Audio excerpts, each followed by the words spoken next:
What's up? What's up? What's up? I am your girl, Courage Molina, your courage coach and your favorite Bible teacher. I help purpose driven and ambitious women to courageously level up in their faith, life, and business by helping them to establish routines and habits to support them on this journey as they build wealth and leave a legacy of impact. What's up? What's up? What's up? When you get in here, say what's up. I'm going to be real quick. I got my notes so I can stay quick. I can smell my dinner's cooking, so I definitely starting to get a little hungry. Promise I won't stay before you long, right? Isn't that what they say? When you come in, say hello. Let me know where, drop in the chat where you are viewing from. So listen, in the coaching community, the mindset, life coaching community, mindset shift, everybody's talking about it. People are always talking about affirmations. Everywhere you go, every Google search, even on Facebook and Instagram, you have people posting things and it says affirm, and then it gives you a statement for you to say, for you to repeat. There is like affirmations are definitely a thing. What's up, Maurice? Affirmations are definitely a thing. But the question is, do they work? I hear that all the time. Or is it just something we're all saying? Are we just saying affirmations because it's a trend? I certainly don't really remember hearing the word affirmation or hearing about it, say 10 years ago. Maybe other people heard about it. Maybe I wasn't in the right space, but I didn't hear a ton about it. And so now it is everywhere. And so the question is, do affirmations actually work, right? Do they work? And if they do work, how do they work? Well, the short answer to that is yes.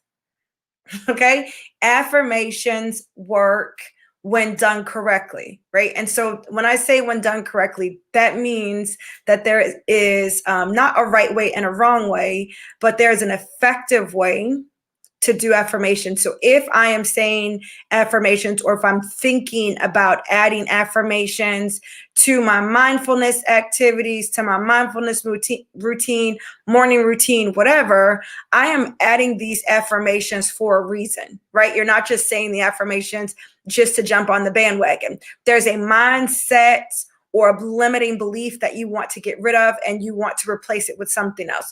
You want to have thoughts in your head that support you on this journey to level up, to chase your purpose, to live your best life, live your dream life, whatever that is for you.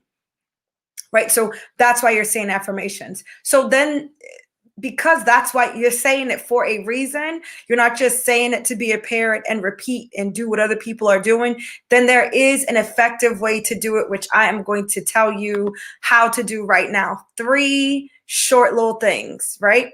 3 short little things. I'm gonna be out of here. Your affirmations need to address an actual doubt, one that is real for you. Affirmations, while we might also to get a copy. Okay. When you do these affirmations, it's not enough for you to just copy what everybody else is saying, or to say the things that you've heard, or just Google this list of affirmations, like, oh, here's lists of affirmations, and you say them, and then you've been saying them and you're wondering, why doesn't it work? Well, the question is, do those affirmations address an actual doubt or an actual fear or struggle that you have? Because it's not enough for us to just start saying positive things if the negative things that we say to ourselves and we believe about ourselves are going to continue on this repeat cycle in our brain, right? 95% of the thoughts you think every day are repetitive. That's a lot. 95%. That's what a study shows, that 95% of the thoughts that we think every day are repetitive. That means I have these new affirmations that are in, and that's great, but I haven't really done anything to address this other negativity. And one of the reasons that, people kind of shy away from it is because it's not easy to get real with yourself. We have doubts that we are ashamed of. Like, we feel like I shouldn't feel this way. I shouldn't be struggling with this because of who I am or what I have or what people think. I cannot even admit this to myself. It is so shameful to have this doubt. That's the enemy, right? Speaking aimlessly, just saying something to be saying something. But it's because sometimes it is difficult for us to look in the mirror, for us to be introspective, to look inside and see all the areas that we wish were strong that are actually weak. But this is the thing. Pretending that they're strong does not give them strength. Pretending that we are strong in an area does not actually give us strength. What we have to do is acknowledge, I got to acknowledge that I'm struggling in this area. I have to acknowledge that I have this doubt. I have to acknowledge that these are the things that I say to myself when things don't work out, when I feel rejected. I have to acknowledge these shortcomings, these perceived shortcomings, right? Now, when I get real, now I can get better. So now when I create my affirmations, I'm going to create affirmations that speak to an actual doubt. I don't need to say affirmations about things that I'm not struggling with or that I already believe to be true. And I never struggle with. My affirmations aren't things like, I am a woman. I don't struggle. That's not a struggle for me. I'm a good mom. I don't write. That's not an affirmation for me. That's not something I struggle with. It's not. I have young adult children. They might feel like I should. They might feel like I should struggle with it, but I don't. Right? That's not a thing, right? But there are other things that I struggle with. My affirmations speak to those actual doubts. When it's time for me to show up and do what I've been called to do, and I hesitate, the thoughts that I have during those moments of hesitation, those are the things that I want to address. Because when God says go, I want to go, right? When he says let's go, I want to be like ready. I want to stay ready so I ain't got to get ready. I don't want to do this like, this hesitation, right? I want to be real. And the truth is you will never conquer what you refuse to confront. So I have to actually confront the real doubt. That's the first thing. So when you create these affirmations, and you don't have to write them yourself, you can use somebody else's affirmations, but the affirmations that you choose, they need to actually address a doubt that you have, a real doubt, not just, oh, it sounded good. They also need to start with I am, right? Those are some of that's like, I've heard it said that I am is two of the strongest words in our language, right? Or in any language, right? Yo soy, I am. Saying that, putting it in present tense, it's not this thing that's going to happen. It's what's happening. I have two of my favorite affirmations right here. I'm going to share with y'all. Okay. And then I'll tell you, I ain't even plan on doing this, but I love y'all and I want to keep it 100. So I'm even going to share with you the doubts that I have, because I don't care what level you get to. We still struggle with doubts because we are humans. Okay. Because we are humans. So we still struggle with doubts, right? They're going to start with I am. And all mine start with I am, except for this one. This one does not start with I am, but it is still present tense. Okay. And it's going to be in present tense. It's not something that you're going to do. It's not something that you're trying to do. It's not something that you're hoping to do. It is present tense. Right. So here are three of mine that I will share with you. I am one of the most effective and engaging Bible teachers on the planet, impacting women of faith all over the world. I have this because sometimes I doubt that I've been called to teach. I want to know, sometimes when I'm thinking about, it's not when I'm teaching. I'm not struggling when I'm teaching, but when I'm thinking about teaching, or when I'm preparing to teach or preparing to create curriculum, sometimes I have this voice in my head that says, who do you think you are? Who told you could do this? You don't have the credentials for this. You didn't go through a program for this. You're not in the church that told you that it's okay for you to teach Bible. Like, girl, where you get this from? That's something that comes in my head. You don't have any formal education. Well, that won't be true because I'm in school right now. But I'm in a course right now. You don't have any formal education. You haven't been ordained by somebody who knows you and trained you up. Those are the things that I think when my doubts come in and I'm like, Oh, I might be in a room of people who don't know me, or a room of people who have never heard me teach before. If you've heard me teach, if you have been in the classroom with me teaching Bible, there's no question, right? This, because I'm doing it then, right? Then it's good. You're like, okay, yeah, she was definitely called to teach this. This is good. But when I'm in a room where people might not be familiar with my work, where they don't know that I'm a Bible teacher, and all I have to go on is the fact that I'm a Bible teacher. Um, Sometimes I'm like, I don't want anybody to ask me where I went to school or where I studied, or I'm concerned. I don't necessarily say it. It took me a very long time for me to answer to minister. Now somebody call me minister, pastor. I'm like, okay, hey, child, what? And I'm not a pastor. I don't have a church. You know what I'm saying? Like, it's not like that. I do lead a women's ministry. I'm the founder of a women's ministry, but I didn't tell people I was ordained. Listen, right? I didn't tell people that I was ordained or any of that. So, and it was because I'm afraid of what people are going to say, right? And so since that's an actual doubt, it don't stop me. Y'all know I teach, right? Have a whole program. But I do have some doubts. It's because I have an actual doubt that this is my thing. I am rich. That's an actual affirmation. Like, that's an actual affirmation. Can y'all see that? Your girl actually wrote that on paper. Okay, I am rich. Why?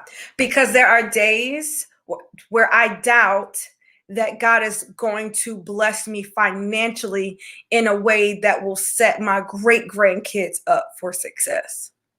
I believe God is a provider. He has continued to provide for me. But there's a part of me that thinks that it's always just going to be enough. I'm not going to have this lifestyle that I dream about, where it's simple because money's not an issue, right? It's not that it's perfect or it's easy, but it's simple. If I need something, I get it. If somebody else needs something, we get it. And I said need.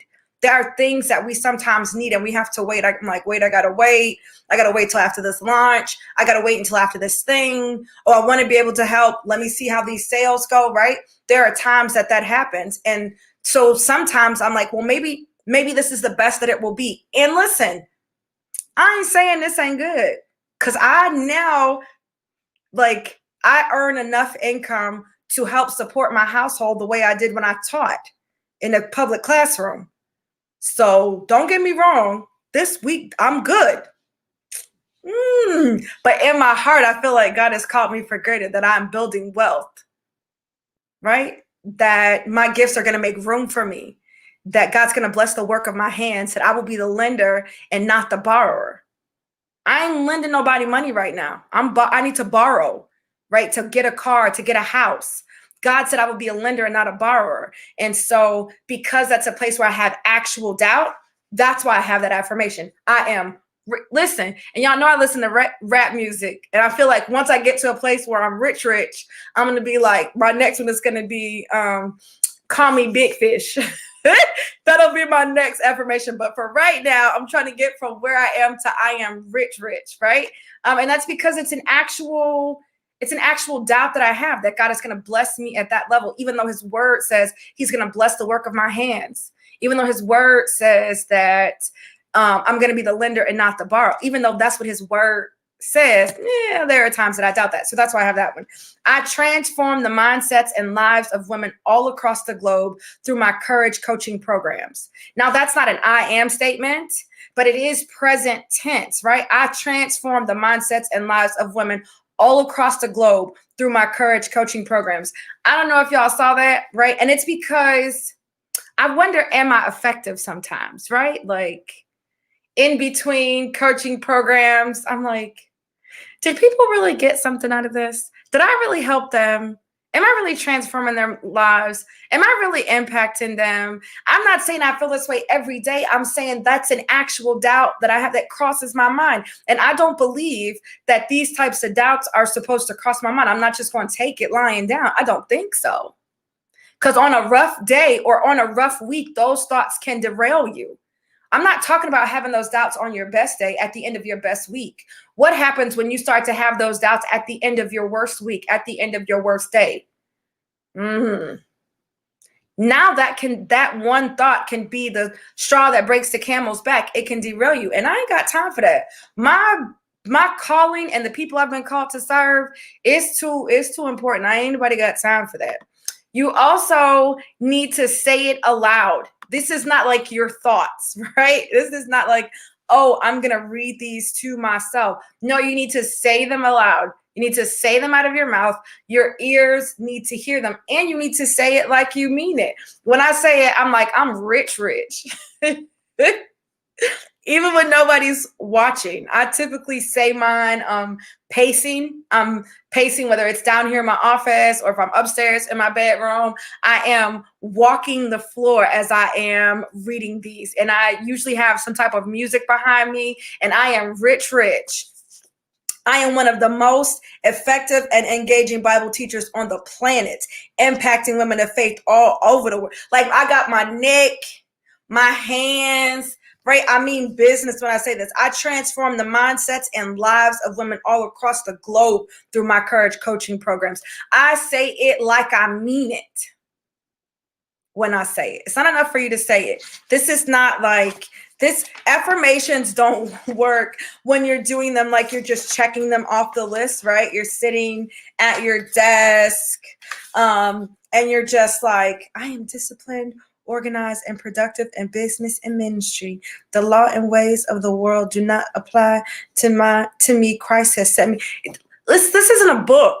These aren't just like regular note cards. You need to say it like you mean it. You need to get the rest of your body, your energy, your spirit, your emotions, your heart, and your soul behind what you're saying. Say it like you mean it. Because when you are talking trash to yourself, you say that like you mean it. You got all kinds of emotion behind that. When you are speaking negatively to yourself, you saying that like you mean it. Right? That's right. I am the greatest motivational speaker in the world. And say it like you mean it. Like, I am the greatest motivational speaker in the world.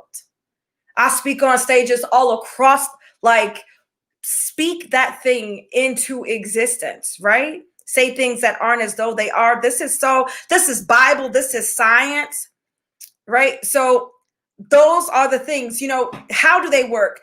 When you say affirmation, so we know they work. It depends. You have to make sure you do them effectively. I've told you the 3 things for you to do them effectively, right? They have to address an actual doubt, say them I am and in present tense, and then say it like you mean it, right? So those are the 3 steps to writing affirmations that actually work, right? How do they work? What you say repeatedly, what you hear, the thoughts, the messages that you get in repeatedly, they change your thoughts. Okay? They actually change your thoughts. That's how the belief systems that you have and the things, some of that stuff was just told to you, was just handed to you. What's right and what's wrong was just handed to you. How girls are supposed to behave, handed to you. Somebody told you that stuff and you heard it repeated over and over and over. And so it created a groove in your brain. That's the science of it. Affirmations change your thoughts. And the more you think something, it actually creates these grooves in your brain, right? And so it becomes a habit for you to think this way. So when the going gets tough, what's in you comes out, right? That's what they talk about. When people are under pressure, when people are drinking, they really say what they mean then. When you are under pressure, when things are difficult, which is when you need it the most. We don't need a boost of confidence. We don't need a change in mindset. We don't need any of that when we win it. When things are going well for us, we're in a winning season. We feeling good. We have lots of things in the margin. We don't need this other stuff, right? We don't need that. But when things are difficult and you feel that squeeze, you feel that pressure, then the question is, what's going to come out your mouth then? How are you going to respond then? What are you going to say at the end of your worst week? What are you going to be saying about yourself when you miss an opportunity, or when things don't work out, or when you pitched yourself and you didn't get the grant, or you didn't get the speaking opportunity, or your speaker fell through? Like, what are you going to say to yourself then? You're going to say to yourself what you always say to yourself. You're going to respond the way you always respond. And so the way affirmations work, they change your thoughts. They physically change your brain if you say them over and over. It's not that the affirmations are magical. Anything that you say repeatedly is going to change the way you think, or it's going to support the way you think. So sometimes you can't break your thought process. You can't break these limiting beliefs because you're always saying it. You always saying you broke.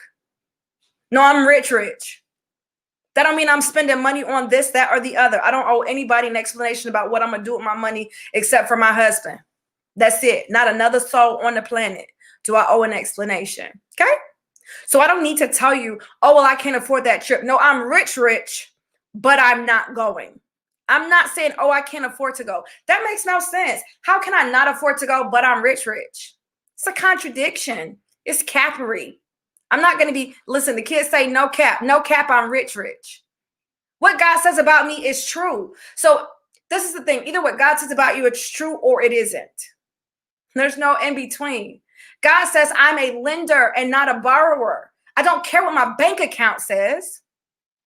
Are you hearing me? I don't care what your credit score is saying.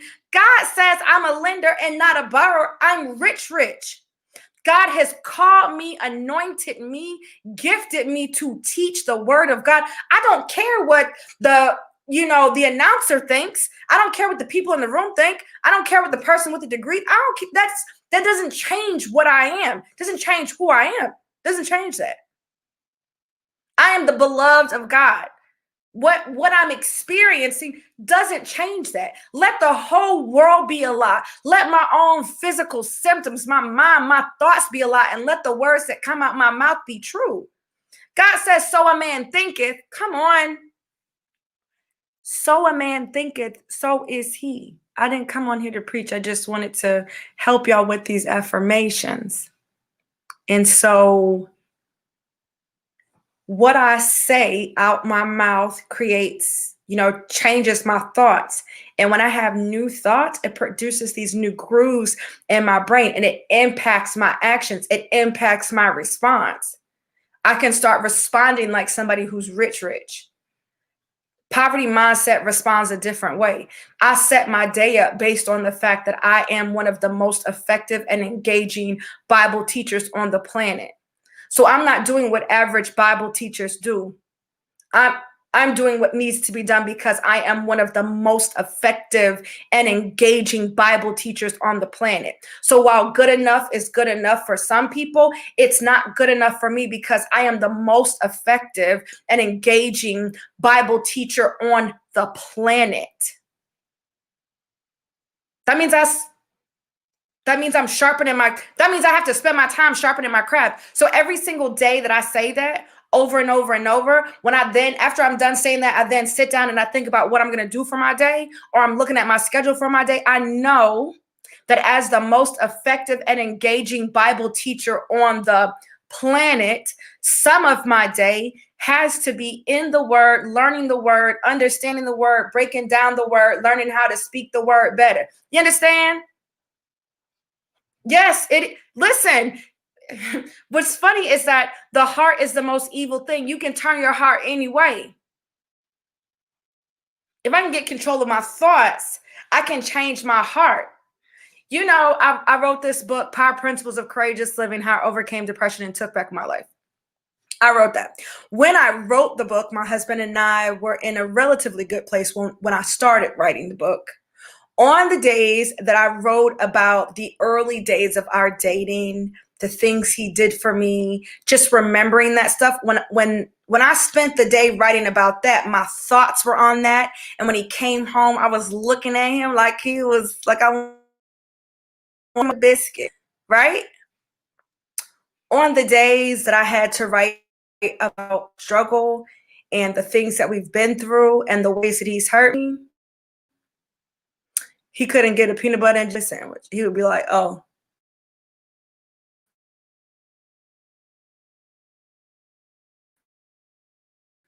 my thoughts, what I focused on for 4 hours, 5 hours that day, just trickled right on down into my heart. On some days, I'm like, why did I stay with him again?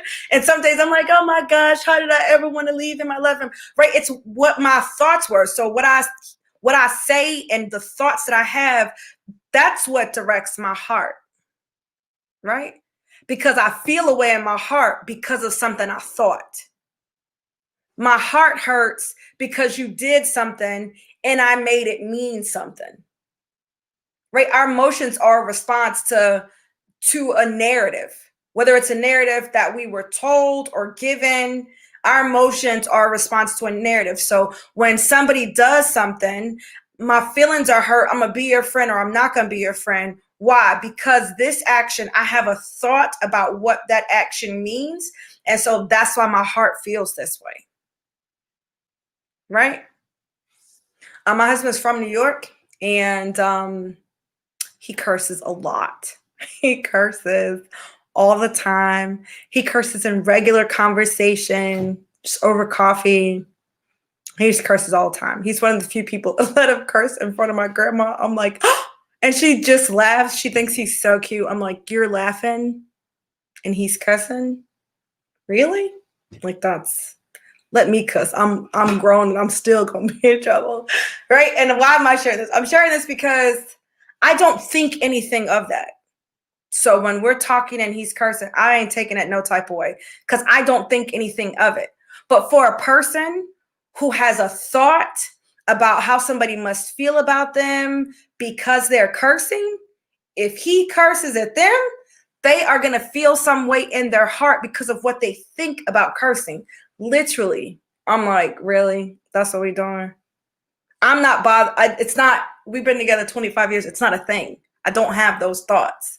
Maybe it's because I used to curse all the time. I'm not saying I don't curse at all. I'm saying I used to curse all the time. I don't curse anymore. So our thoughts, what we think, that directs our heart. And it also directs our actions, right? So when you start speaking affirmations, it changes your thoughts, creates these new grooves in your brain, and then impacts how you see things and how you move as a result. We don't operate outside of our own beliefs.